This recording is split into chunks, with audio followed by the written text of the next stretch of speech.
මොකද නංගියේ ඔයා දුන්න පින්තූරේ ගෙදර විච්චියේ රාම කරලා එන්නේ නෑ ඒක තිත්තියේ දෝන කතරිනා ඉස්සර මගදී හමු වෙලා ගෑව මල්සිනා දැන් නෑ මූණ ලිප් වෙලා ඉල්ල කුල් වගේ ලස්සන දැස උරවලා යන්නේ මොකද අපට ගස්සලා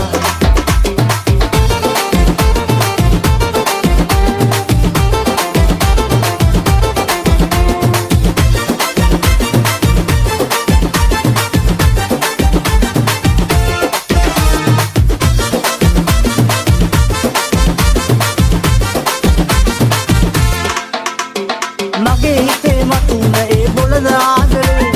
දෙල්ලෙමගෙන රැල්ල වගේ ඈත කාගේ එදා පැතුව සීන පැතුම් සිතෙන් පහ කෙරේ යන්න කපල යන කියමන සිතට යා කෙරේ දෝන කතරිනා ඉස්සර මගදී හමු වෙලා බෑව මල්සිනා දැන් නෑ මූණ දික් වෙලා නිල්ලු කුල් වගේ ලස්සන දැස උරවලා යන්නේ මොකද අපට ගස්සලා දෝන කතරිනා ඉස්සර මගදී හමු වෙලා බෑව මල්සිනා දැන් නෑ මූණ දික් වෙලා නිල්ලු කුල් වගේ ලස්සන දැස උරවලා යන්නේ මොකද අපට ගස්සලා